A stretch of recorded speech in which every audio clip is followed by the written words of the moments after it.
Wilson Morales from Black Film and TV. Here we are with these incredible roles. Did they spice it up from the book? Yeah, well, Peter Craig, of course, absolutely. It was very interesting because in the book, the characters are white. I haven't read the book. Oh yeah, the characters are white. Yeah, I read the book. I definitely read the book, and I was like, "Oh, this is Two white dudes. Two white dudes. Yeah. Okay, here we are. Here we are. I'm like, and that's how we like it. Stretch your imagination a little bit. But yeah, no, Peter really took. I don't know how his brain works like that, man, but he really created a universe and characters that I thought just flew off the page. It was a no-brainer to say yes to. And I'm looking at your characters and I go, Ray's like 90% there. 90% of like, he's smart, he knows what he's doing. 10% was like, yeah, what are you doing? That's, it's like. Yeah, that's him in a nutshell. And Manny is like, he's true emotion. Yes. You know, he's like the weak link. There's always a weak link. Yeah. You know, am I wrong? You're absolutely right. That's it. I would say weak. No, he's the most vulnerable one. Vulnerable. There is a very beautiful dynamic between. They're very different people, right? And like you said, Manny is very emotional. I think it's the most emotional and vulnerable character I have ever played.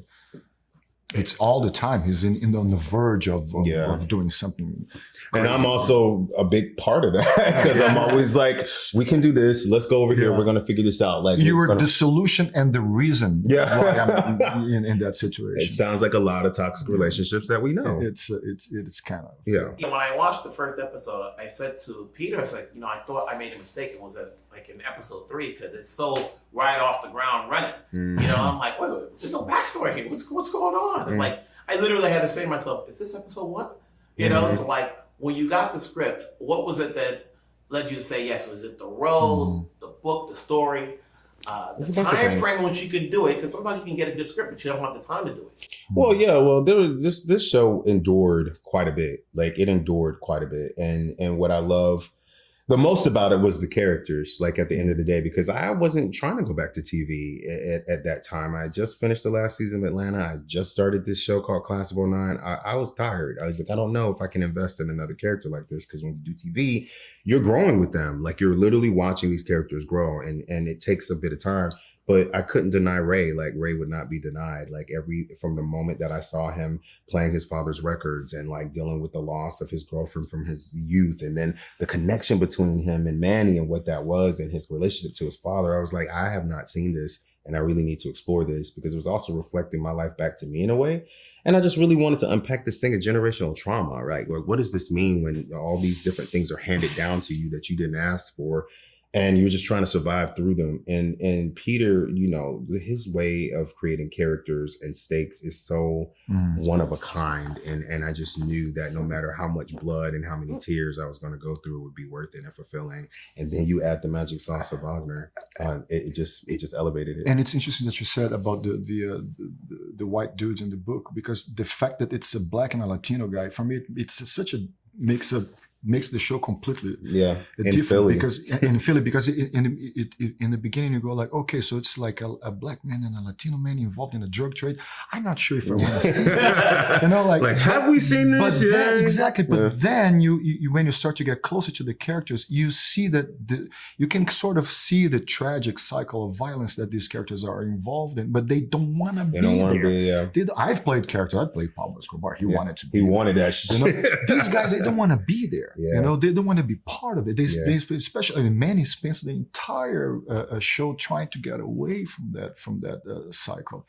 And I think that's a very and the tragic thing is like in order to get away of that, he sort of has to break up with Ray, a person that he's been dependent on. They've been dependent on each other their entire lives. So you're right. Like it's a codependency relationship.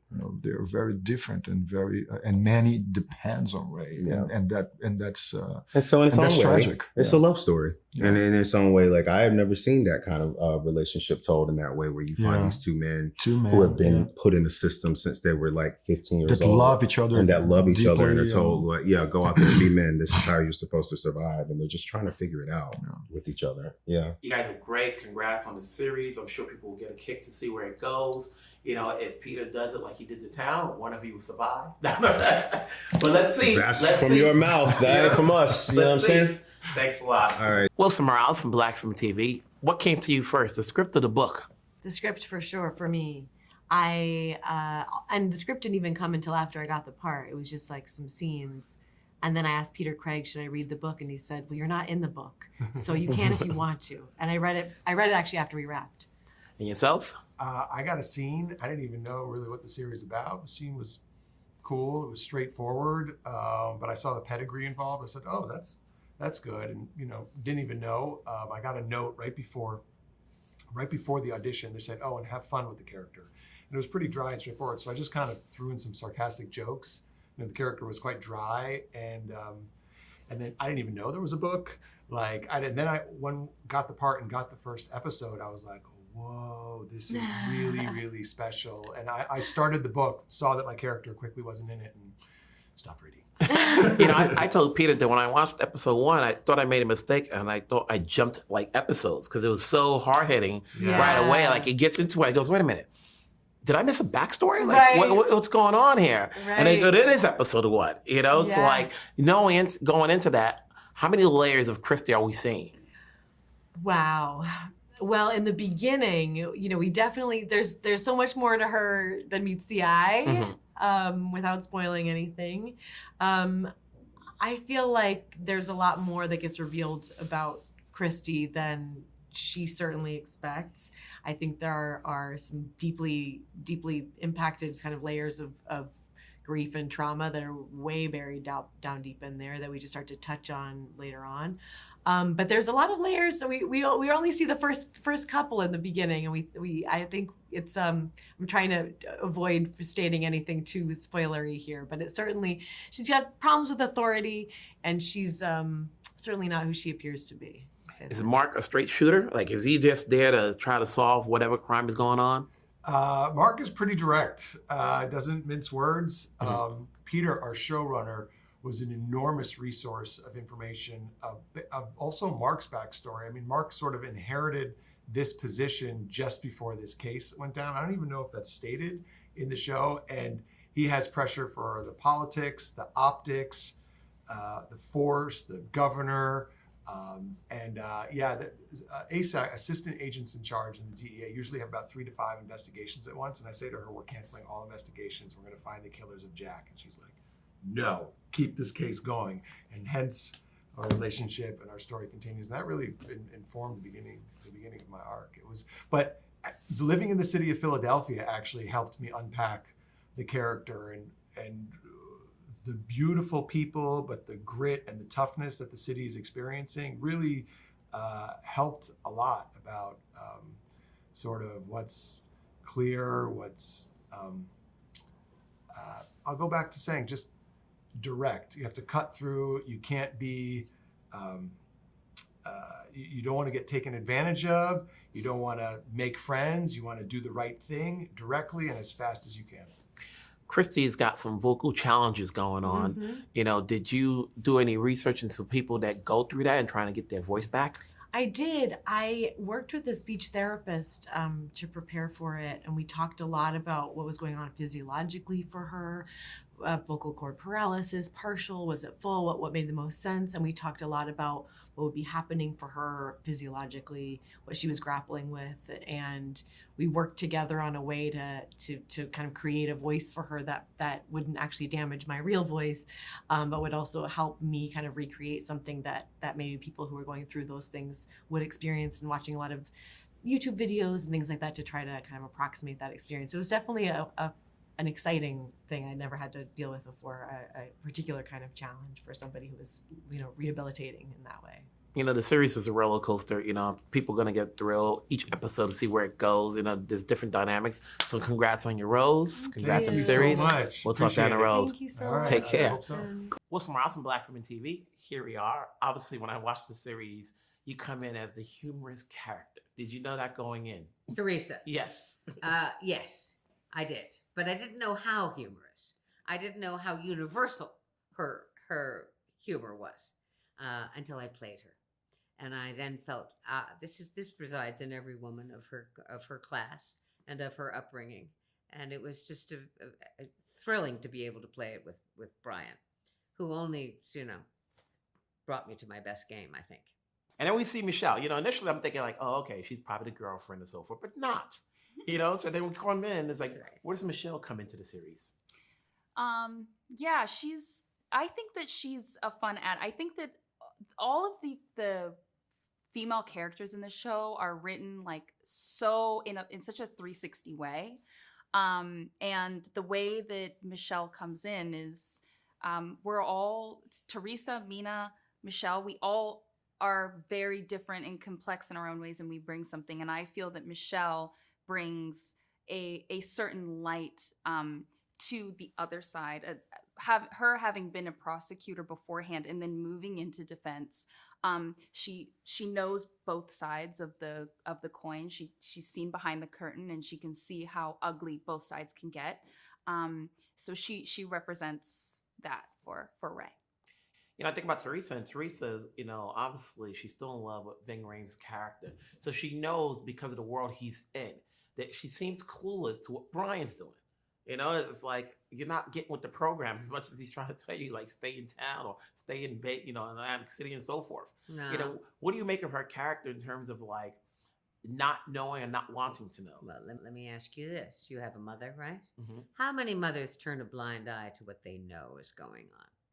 Because in a sense, it's going to save them as well as their kid, they think, if they could carry that off.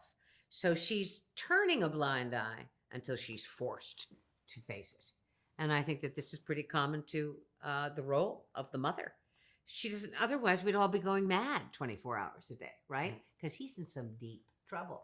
She knows it. But she doesn't want to put too fine a point on it, or it's going to erupt. So Peter Craig, the writer, allows it to happen in a sort of granular way, which is fantastic. What led you to say yes? Was it the role, the book, the location, or the time frame in which you can do it?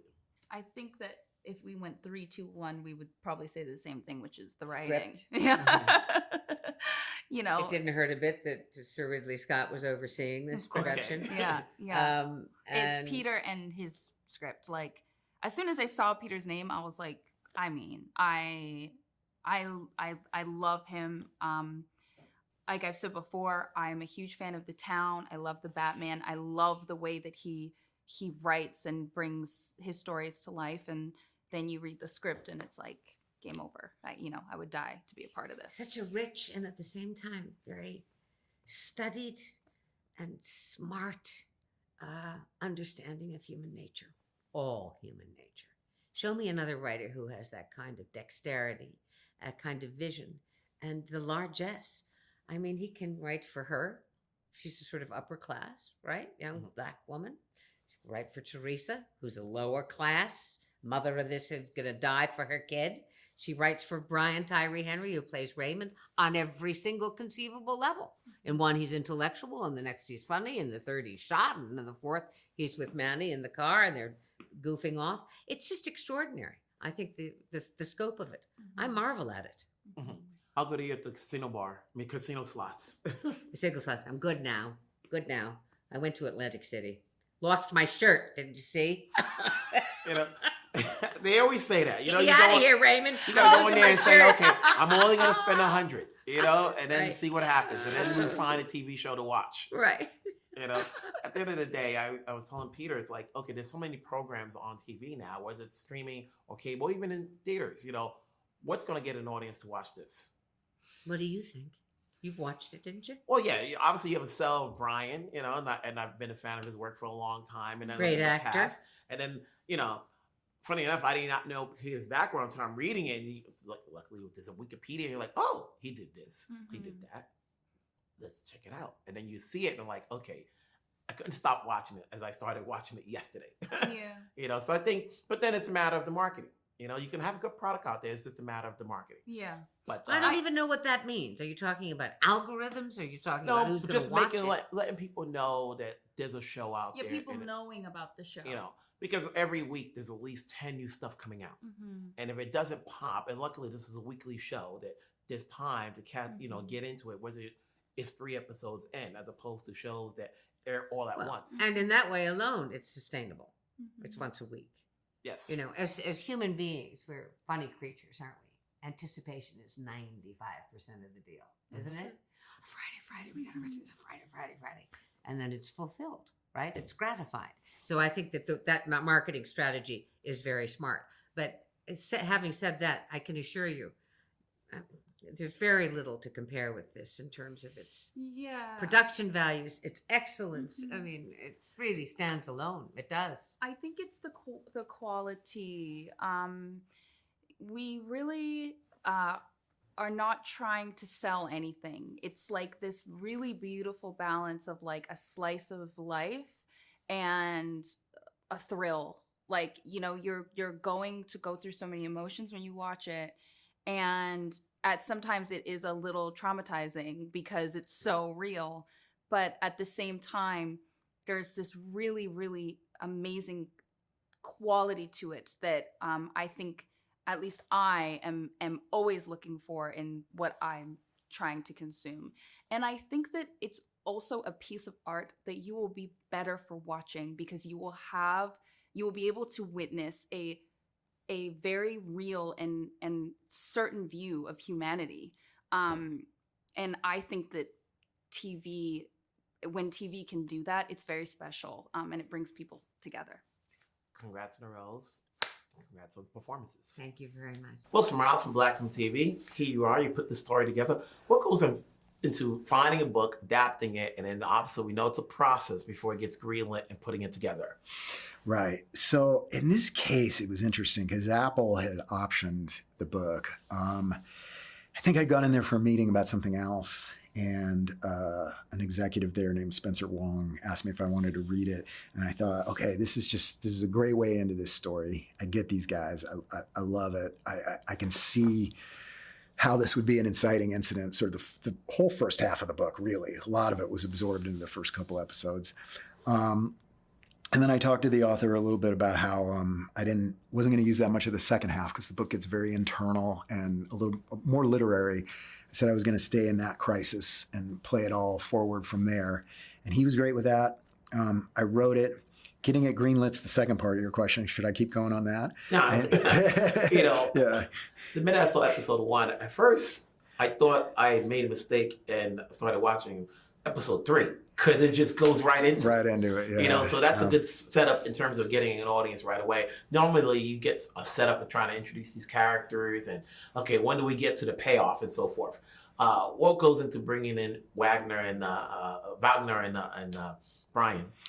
Yeah, so I loved them both as actors. And Brian was the first thing we did really on the whole show other than Ridley. I showed it to Ridley before that. And I loved Brian on Atlanta. I loved him particularly because like he could be so grumpy, but you still love him. You still connect with him. You're still with him all the time. And I knew we needed that for Ray because Ray, not only is he doing sometimes questionable things, but he's also trying to solve everybody's problems. And he's kind of at his last like wit's end all the time. He's ready to blow up at people, but you still love him. You're with him. So I knew Brian had that ability, but then Brian on top of that was better than I ever could have imagined an actor would be. He just like gave everything he had. He's so prepared. He's so intelligent. We collaborated on the character really together. Like we would have nights together where we'd go back and really work out our own lives, everything we could get into him about his trauma and his past. Then the Wagner part of it is Wagner came in and just is so intelligent. He was so excited about playing somebody at the other end of the drug trade from playing Pablo Escobar first. And then he brought such like vulnerability and, kind of sweetness to the character of Manny. And Manny's just loyal and just swept up in this. Mm-hmm. One of the things about the series is that, you've got comedy in here. There's unforced comedy, which is great because it adds a little bit, it balances it out from being so super serious. Yeah. How does that play out? Was that initially in the book or did you guys throw that in there? I think we threw a lot of that in there. I think Dennis has some of it in there for sure, but I think Brian and Wagner and all of us are like that. And I think early on we had a strategy that's kind of like, humor is your coping device. I mean, these guys survive by their wits and joking around or being sort of silly or gallows humor is really how you get through the hardest things in your life. So we were trying to play those off of each other. We were trying to get as dark as possible and at the same time have comedy in the midst of it. At the end of the day, obviously, we got a big cast in this movie. this series, but there's a lot out there. There's a lot of product, it's like, whether it's on Apple, on Netflix or whatever, what's going to get an audience to see this? Yeah. I think it's that. I think it's the ability to connect with these guys that you don't normally connect with in these shows. And I've worked a lot in the crime genre, but even in the crime genre, these aren't guys that usually get their stories told. Same with Marin, the character on the other end of the story. I think it's so lively and so humanizes them and is so kind of caring and sweet underneath the surface of something really rough that I think it's going to be an antidote for this era that we live in where everything is so kind of morally difficult to process. We'll watch these guys try to be reborn after something so hard.